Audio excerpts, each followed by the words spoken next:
Hi friends, मुक्तल Joshi. आजच्या या व्हिडिओमध्ये आपण मुंबई उच्च न्यायालयामधील शिपाई व लिपिक पदासाठी सराव पेपर 41वा पाहणार आहोत.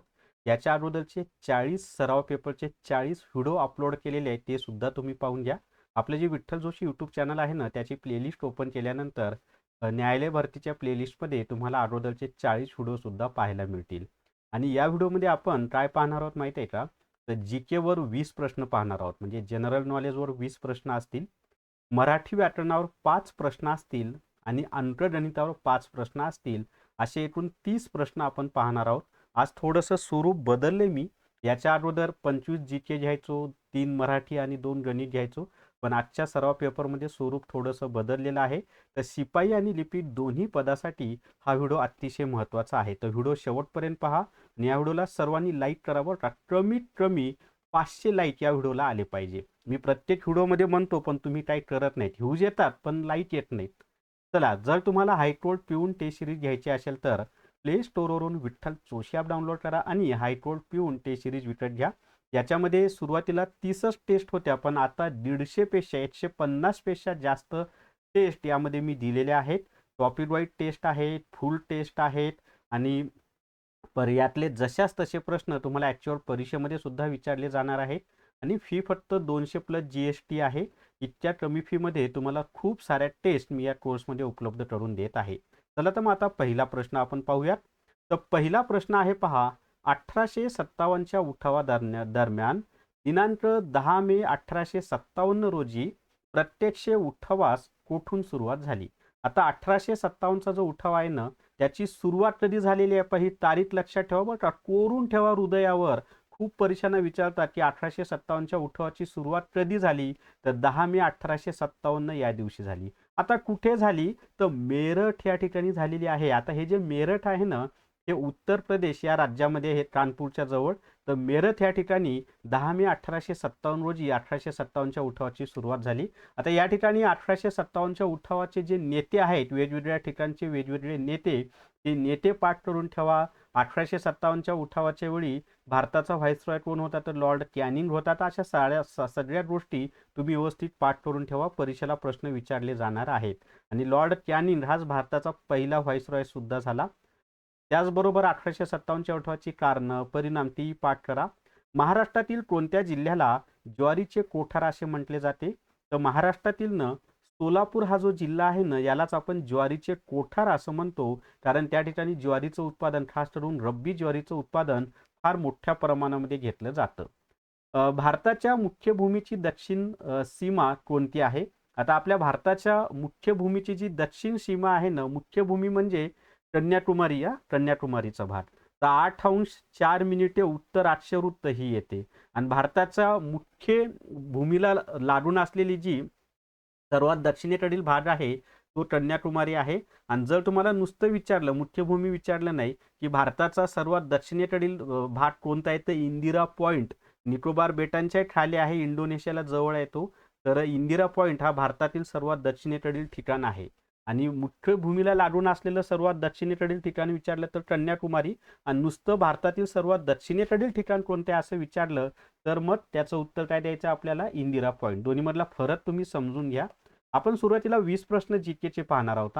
त्याच्यानंतर मराठीचे 5 प्रश्न पाहणार आहोत आणि त्यानंतर गणिताचे 5 प्रश्न. व्हिडिओला सर्वांनी लाईक करा. कमीत कमी 500 लाईक आले पाहिजे. पाहूयात तुम्ही या व्हिडिओमध्ये पूर्ण कराल की नाही ते. तापी नदीचा उगम कुठे होतो? आता तापी नदीचा जो उगम आहे ना, तो मुलताई या ठिकाणी होतो. आता मुलताई हे ठिकाण कुठे आहे माहिती आहे का? तर मुलताई हे ठिकाण मध्य प्रदेश या राज्यामध्ये आहे. आता त्र्यंबकेश्वर या ठिकाणी गोदावरी नदीचा उगम होतो. आणि हे मुलताई तुमचं सातपुडा पर्वत रांगेमध्ये आहे बरं का. त्र्यंबकेश्वर या ठिकाणी गोदावरी नदीचा उगम होतो. महाबळेश्वर या ठिकाणी 5 नद्यांचा उगम होतो. कृष्णा, कोयना, वेण्णा, गायत्री आणि सावित्री अशा त्या 5 नद्या आहेत. त्या 5 नद्यांचा उगम महाबळेश्वर या ठिकाणी होतो. महाबळेश्वरला सुप्रसिद्ध असा वेण्णा लेक सुद्धा आहे, सरोवर ज्याला आपण म्हणूयात.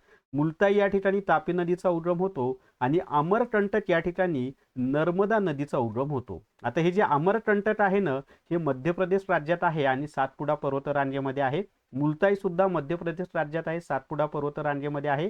आणि ह्या ज्या तापी आणि नर्मदा आहेत ना, ह्या भारतातील प्रमुख पश्चिम वाहिनी नद्या आहेत. खूप परीक्षांना प्रश्न विचारतात, भारतातील प्रमुख पश्चिम वाहिनी नद्या कोणत्या आहेत? तर तापी आणि नर्मदा ह्या भारतातील प्रमुख पश्चिम वाहिनी नद्या आहेत. त्या अरबी समुद्राला जाऊन मिळतात गुजरातमध्ये भडोतच्या जवळ. हे सुरत शेल तापी नदीच्या तीरावरच आहे.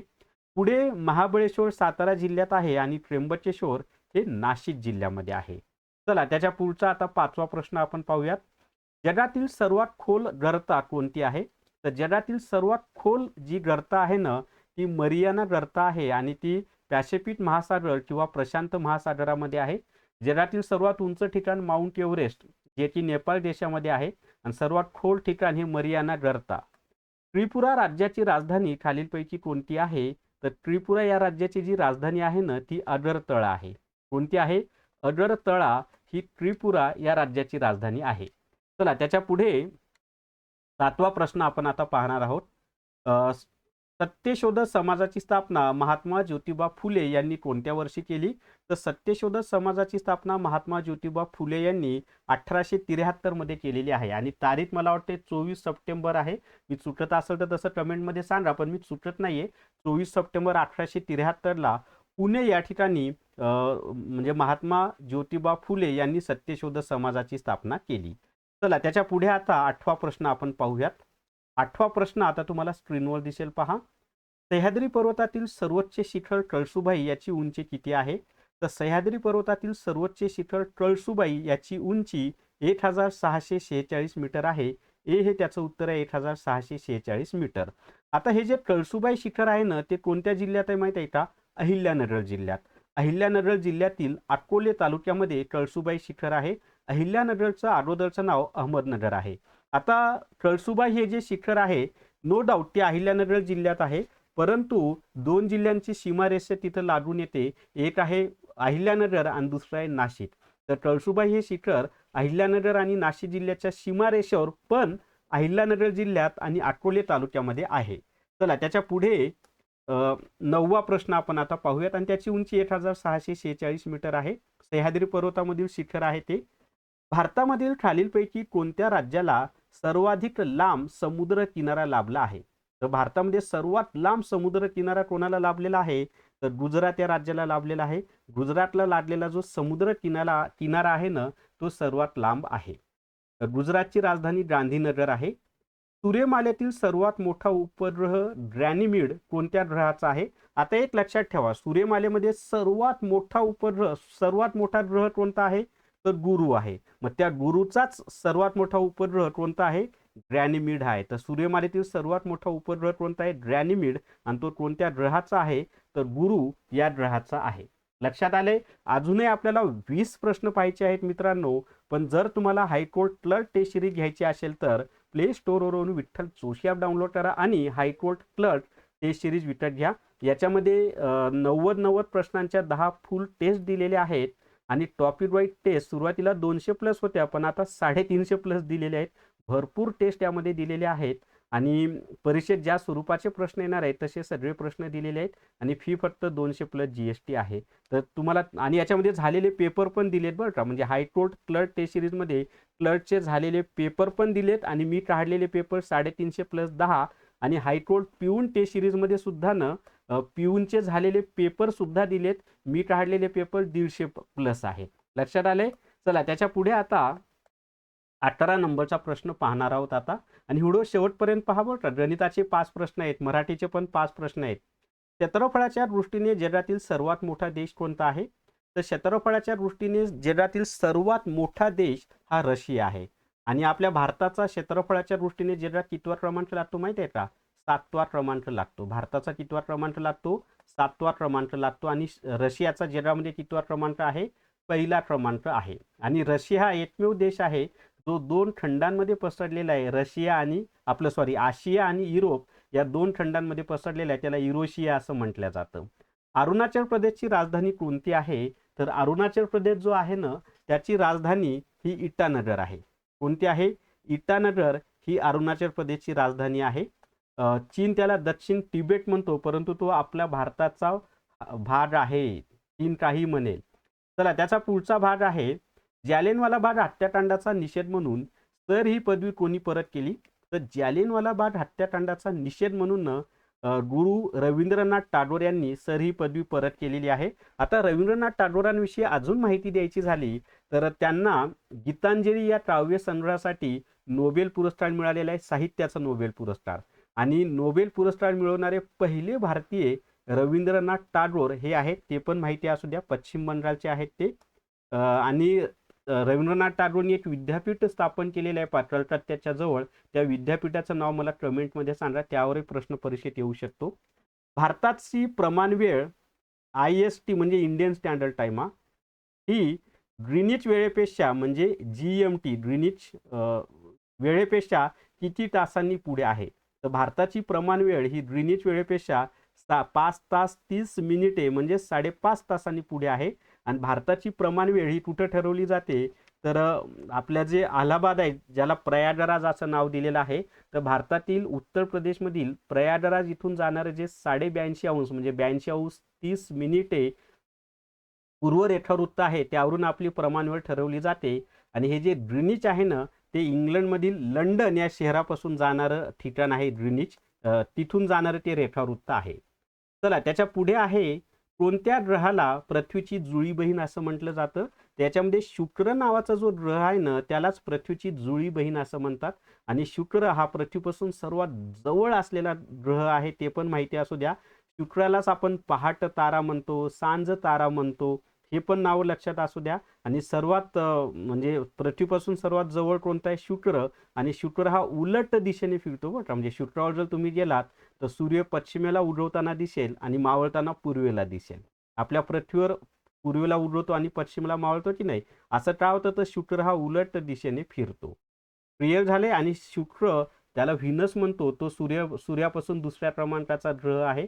1 नंबरला बुध येतो, नंबर 2ला शुक्र, नंबर 3ला पृथ्वी, नंबर 4ला मंगळ, पुढे गुरु येतो, नंतर शनी, युरेनस, नेपच्यून असा तो क्रम आहे. चला त्याच्या पुढचा प्रश्न आहे आता, पनामा कालवा कोणत्या 2 महासागरांना जोडतो? तर हा जो पनामा नावाचा कालवा आहे ना, तो कोणत्या 2 महासागरांना जोडतो माहित आहे का? तर अटलांटिक महासागर आणि पॅसिफिक महासागर यांना जोडण्याचं काम हा पनामा कालवा करत असतो. त्याच्या पुढे 17वा प्रश्न आहे आता, महाराष्ट्रातील सर्वात कमी पावसाचा जिल्हा कोणता आहे? तर महाराष्ट्रात सर्वात कमी पाऊस हा सोलापूर जिल्ह्यामध्ये पडतो. त्या खास करून त्याच्यामध्ये पंढरपूर आणि आपले शहाजी बापू पाटील यांचा मतदारसंघ कोणता? सांगोला. तर पंढरपूर सांगोला हा भाग अतिशय दुष्काळग्रस्त आहे. पण तिथं आता डाळिंबाची शेती केली जाते. आणि काही गावं असे आहेत की प्रत्येक घरात बंगला आहे, घरासमोर 40-50 लाखाची गाडी आहे, असे सुद्धा काही गाव आहेत जे प्रत्येक घर कोट्याधीश आहे. का? तर डाळिंबामुळं. बोराची सुद्धा लागवड केली जाते तिथे, पण आता डाळिंबाची लागवड होते. त्याच्या पुढचा प्रश्न आहे, भारताचे सर्वोच्च शिखर K2 ज्याला आपण गॉडविन ऑस्टिन म्हणतो, कोणत्या पर्वतरांगेमध्ये आहे? तर K2 किंवा गॉडविन ऑस्टिन हे काराकोरम या पर्वतरांगेमध्ये आहे. हा हिमालय पर्वताचाच भाग आहे आणि जम्मू व काश्मीर या केंद्रशासित प्रदेशामध्ये आहे. पण ॲक्च्युली तो आता POK मध्ये आहे. POK म्हणजे काय? पाकिस्तान ऑक्युपाईड काश्मीर. परंतु आपण त्याला भारताचाच भाग मानतो. ताबा जरी पाकिस्तानचा असला तरी तो भारताचाच भाग आहे.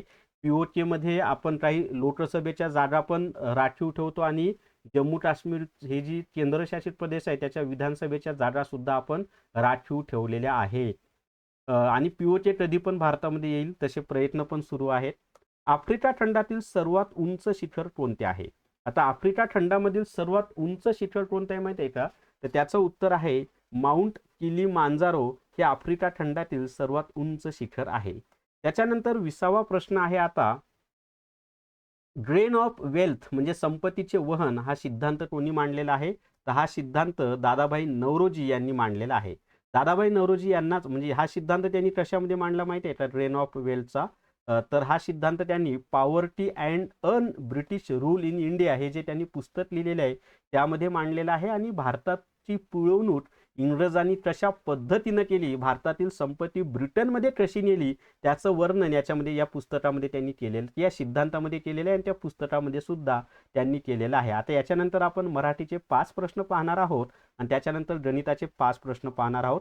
पण जर तुम्हाला लिपिक आणि शिपाई दोन्हीचाही फॉर्म भरलेला असेल आणि दोन्हीचे झालेले पेपर, दोन्हीचा संपूर्ण अभ्यासक्रम आणि दोन्हीसाठी भरपूर सराव पेपर असं सगळं एकत्रच पाहिजे असेल तर न्यायालय भरती ई बुक आहे पहा.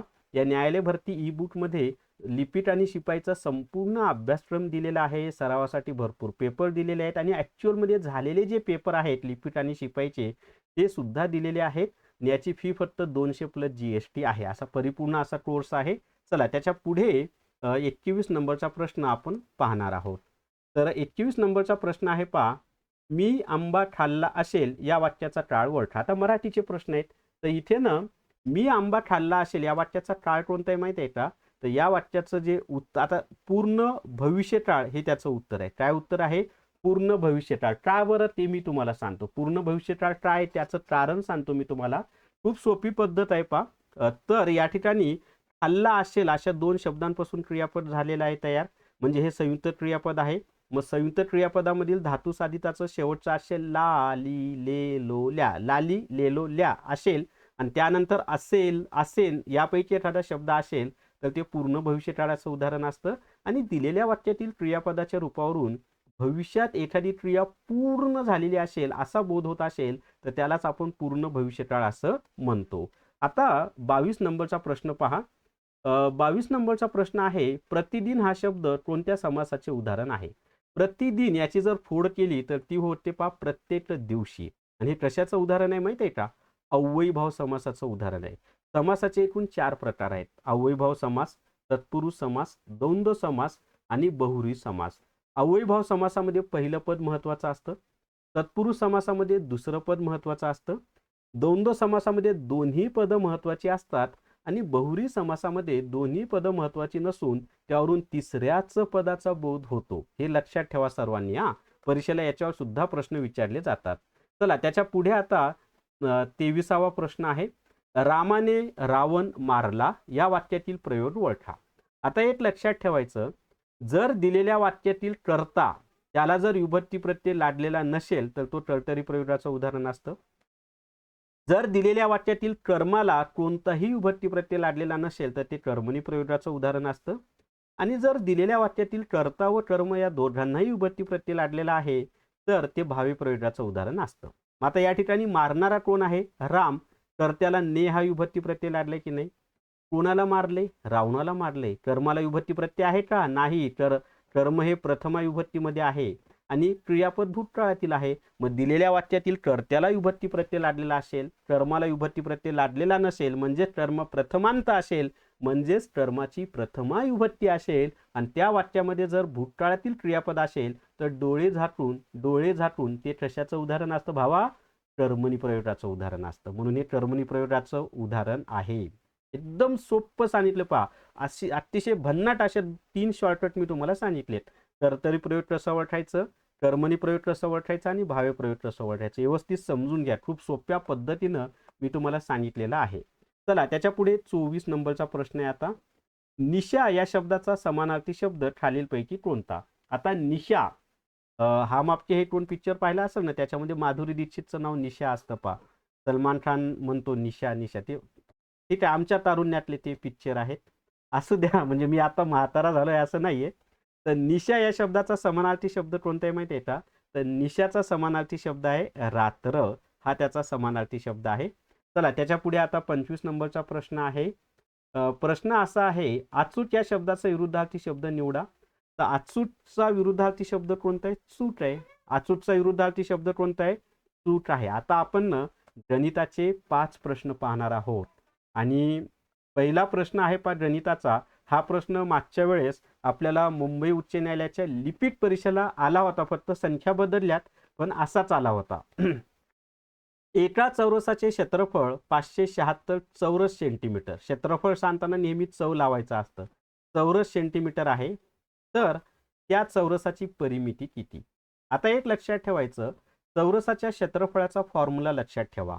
चौरसाचे क्षेत्रफळ बरोबर बाजू वर्ग. काय म्हणत आहे मी? चौरसाचे क्षेत्रफळ बरोबर बाजू वर्ग.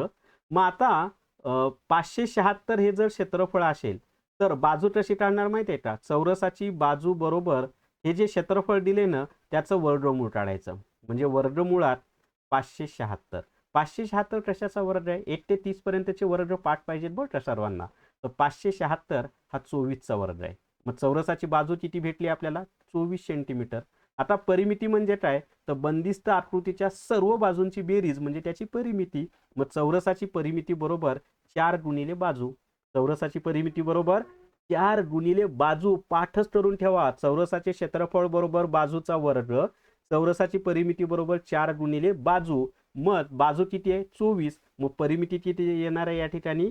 तर परिमिती येणार आहे पहा 4 गुणिले बाजू आहे की नाही, म्हणजे 4 गुणिले 24 आणि उत्तर आलेलं आहे 24 चोट 96 सेंटीमीटर. किती नंबरचं ऑप्शन आहे रे? ड हे त्याचं उत्तर आहे. 96 सेंटीमीटर हे तुमचं उत्तर आहे. आणि तोंडी सोडवायचं आहे, परीक्षेत असं लिहित बसायचं नाही. क्षेत्रफळ 576 आहे तर बाजू येणार आहे 24 आणि मग परिमिती येणार आहे 24 चोट 96. असं तोंडी काही सेकंदात उत्तर येतं.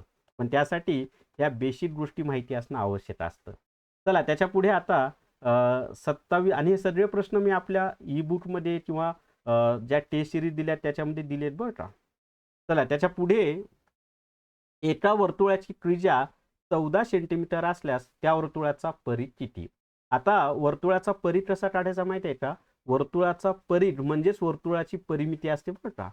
जो म्हणजे मी तुम्हाला समजून देतो. समजा हा एक वर्तुळ आहे, तर हा जो मी रेषा गोल काढली की नाही याला वर्तुळाचा परिघ किंवा परिमिती म्हणतात. आणि वर्तुळाचं क्षेत्रफळ म्हणजे हा जो आतमधला भाग आहे की नाही हा किती आहे हे सांगणे म्हणजे क्षेत्रफळ सांगणे. आणि तो गोल रेषा आहे ते किती सांगणं म्हणजे परिघ सांगणे. मग वर्तुळाचा परिघ बरोबर 2 पाय आर हा फॉर्म्युला लक्षात ठेवा. आणि वर्तुळाचे क्षेत्रफळ बरोबर हाही फॉर्म्युला मी तुम्हाला सांगतो, इथे लागणार नाही पण सांगतो. त्याचा आहे पाय आर वर्ग. आणि या पायची किंमत किती घ्यायची? 22/7 घ्यायची असते. हा जो पाय आहे या पायची किंमत किती घ्यायची? 22/7. मग या ठिकाणी पहा परिघ बरोबर 2 गुणिले पायची किंमत आहे 22/7. त्रिज्या किती दिली आपल्याला? 14 दिलेली आहे. 7 एक 7, 7 दोन्ही 14, 22 दोन्ही 44, 44 दोन्ही 88 सेंटीमीटर. किती नंबरचं उत्तर आहे? 88 सेंटीमीटर. ब हे त्याचं उत्तर आहे. सोपं होतं की नाही? तर हे दोन फॉर्म्युले पाठ करून ठेवा. वर्तुळाचे क्षेत्रफळ बरोबर पाय आर वर्ग आणि वर्तुळाचा परिघ बरोबर 2 पाय आर. अजून 3 प्रश्न आपल्याला पाहायचे बरं का. व्हिडिओ शेवटपर्यंत पहा सर्वांनी. जर तुम्हाला मी लिहिलेले स्पर्धा परीक्षा अंकगणित आणि स्पर्धा परीक्षा बुद्धिमत्ता चाचणी ही 2 पुस्तकं घ्यायची असतील तर मला 88 06 06 86 18 या व्हॉट्सअपच्या नंबरवर मॅथ्स रिझनिंग म्हणून मेसेज करा. दोन्ही पुस्तकं फक्त 450 रुपयामध्ये तुम्हाला घरपोच मिळून जातील आणि सगळ्या स्पर्धा परीक्षांना तुम्हाला या पुस्तकाचा फायदा होणार आहे. चला आता त्याच्या पुढे 28 नंबरचा प्रश्न आपण पाहणार आहोत. आणि पुढचा 28 नंबरचा प्रश्न आहे पहा. एका आयताची लांबी 15 सेंटीमीटर आणि रुंदी 10 सेंटीमीटर आहे. जर त्याची, आता मला थोडं छोटं करावं लागेल हा. जर त्याची लांबी 2 सेंटीमीटरने वाढवली आणि रुंदी 2 सेंटीमीटरने कमी केली तर नवीन परिमिती किती? आता एक लक्षात ठेवा, सुरुवातीची लांबी 15 सेंटीमीटर आहे. ती लांबी कितीने वाढवली? 2 ने वाढवली. मग 15 अधिक 2 केलं तर नंतर किती होणार आहे? ती 17 सेंटीमीटर होणार आहे. पुढे काय दिले? रुंदी 2 सेंटीमीटरने कमी केली. 10 सेंटीमीटर आहे, त्याच्यातून 2 मायनस केले तर ती होणार आहे 8 सेंटीमीटर. मग आता परिमिती म्हणजे काय? तर या ठिकाणी आयताची परिमिती बरोबर 2 कंसात लांबी अधिक रुंदी. आयताची परिमिती बरोबर 2 कंसात लांबी अधिक रुंदी हे लक्षात ठेवा. आणि आयताचे क्षेत्रफळ बरोबर त्याचाही फॉर्म्युला देतो. आयताचे क्षेत्रफळ बरोबर लांबी गुणिले रुंदी. काय म्हणत आहे मी? आयताचे क्षेत्रफळ बरोबर लांबी गुणिले रुंदी आणि आयताची परिमिती बरोबर 2 कंसात लांबी अधिक रुंदी. मग आता 2 लांबी किती आलेली आपली? 2 ने वाढवली म्हणजे ती 17 झाली. रुंदी किती आली? 2 ने कमी झाली म्हणजे ती 8 झाली. 17 आणि 8 ची जर बेरीज केली तर ती येते 25. मग 2 गुणिले 25 केलं तर उत्तर किती आलंय आपलं? 50 सेंटीमीटर. तर नवीन परिमिती किती होणार आहे? 50 सेंटीमीटर होणार आहे. समजलंय? आणि जर नवीन परिमिती 50 सेंटीमीटर. आता याच्यामध्ये एक छोटासा नियम पण मी तुम्हाला सांगून देतो पहा. काय नियम आहे? आयताची लांबी आणि रुंदी सारख्या प्रमाणात वाढवली किंवा कमी केली तर परिमिती बदलत नाही. म्हणजे जेवढी आयताची लांबी वाढवली तेवढीच रुंदी वाढवली किंवा आयताची लांबी जेवढी कमी केली तेवढीच रुंदी कमी केली, म्हणजे सारख्या प्रमाणात वाढवली किंवा कमी केली तर परिमिती बदलत नाही, हा नियम सर्वांनी लक्षात ठेवा. ठीक आहे. चला त्याच्या पुढचा प्रश्न पाहूयात आता नेक्स्ट. 29 नंबरचा प्रश्न आहे, 1 ते 50 संख्यांच्या दरम्यान किती मूळ संख्या आहेत? आता 1 ते 50 दरम्यानच्या संख्या किती मूळ संख्या आहेत माहिती आहे का? तर याचं उत्तर आहे 15. आता कोणकोणते आहेत मी इथं लिहूनच दिल्यात, परत लिहून देण्यामध्ये वेळ नाही घालवत. 15 आहेत, त्या कोणकोणत्या ते पहा. 2, 3, 5, 7, 18, 13, 17, 19, 23, 29, 31, 37, 41, 43 आणि 47 अशा ह्या 15 मूळ संख्या आहेत. याच्यामध्ये 2 ही एकमेव समसंख्या ही मूळ संख्या आहे. त्यामुळं सर्वात लहान सम मूळ संख्या 2च आहे, सर्वात मोठी सम मूळ संख्या 2च आहे. क्लिअर झाले? आणि सर्वात लहान मूळ संख्या ही 2च आहे. सर्वात मोठी मूळ संख्या सांगता येत नाही, पण सर्वात लहान विषम मूळ संख्या ही 3 येते. समजून घ्या थोडंसं. आणि 1 ते 100 पर्यंत एकूण किती मूळ संख्या आहेत माहिती आहे का? 25 आहेत. मग 51 ते 100 पर्यंत किती येणार आहेत? 10 मूळ संख्या आहेत. आणि 1 ते 50 पर्यंत 15 आहेत. ठीक आहे. आणि मूळ संख्यांच्या जोड्या किती येतात? तर जोड मूळ संख्या किती येतात? 8 येतात. 1 ते 100 पर्यंत जोड मूळ संख्या किती येतात? 8 येतात. चला पुढचा प्रश्न आहे, पदावली सोडवायची. 120 भागिले 4 गुणिले 2 अधिक कंसामध्ये 15 वजा 5 गुणिले 3 बरोबर किती? आता कंचे भागरूबेव म्हणजेच बॉडमासचा नियम माहीत असेल तर सर्वात आधी कंस सोडवायचा आहे आपल्याला. मग 15 मधून 5 गेले तर हे किती राहते? 10 राहते. पुढे काय करायचे? भागाकार. 4 ने जर 120 ला भाग दिला तर इथं 4 त्रिक 12 म्हणजे हे 30 आलं. आता 30 गुणिले 2 केलं, 30 गुणिले 2 केलं तर ते आलं, म्हणजे इथं लिहूनच देतो वाटल्यास, 30 गुणिले 2 अधिक 10 गुणिले 3. 30 दोन्ही किती आलं? 60 अधिक 10 गुणिले 3 किती आलं? 30. 60 आणि 30 ची बेरीज किती आली? 90. किती नंबरचं ऑप्शन आहे? ब हे त्याचं उत्तर आहे 90. आणि जर तुम्हाला माझ्याकडून अशाच पद्धतीनं सगळे विषय छान शिकून घ्यायचे असतील तर हायकोर्ट रेकॉर्डेड व्हिडिओ कोर्स आहे. तुम्ही म्हणाल आता तर परीक्षा 15 दिवसावर 20 दिवसावर आली, मग आम्हाला याचा फायदा काय? आता तर फायदा होईलच, पण आगामी आता भरपूर 70,000 जागा लिहिणार आहेत. त्या सगळ्याच परीक्षांसाठी तुम्हाला या व्हिडिओचा फायदा होईल. याच्यामध्ये कॉम्प्युटर, अंकगणित, बुद्धिमत्ता चाचणी, मराठी व्याकरण, इंग्लिश ग्रामर यांचे रेकॉर्डेड व्हिडिओ दिलेले आहेत. प्लस याची फी फक्त 500 प्लस GST आहे. प्लस न्यायालय भरती ई बुक आणि हायकोर्ट क्लर्क टेस्ट सिरीज असे 400 रुपयाचे 2 कोर्स यामध्ये फ्रीमध्ये दिलेले आहेत तुम्हाला. आणि निश्चितच तुम्हाला फायदा होईल न्यायालय भरतीला पण आणि इतर परीक्षांना पण. तर या व्हिडिओमध्ये एवढीच माहिती मित्रांनो. या व्हिडिओला सर्वांनी लाईक करा, शेअर करा आणि विठ्ठल जोशी जे आपले यूट्यूब चॅनल आहे ते सबस्क्राईब करा. थांबूयात. Thank you very much.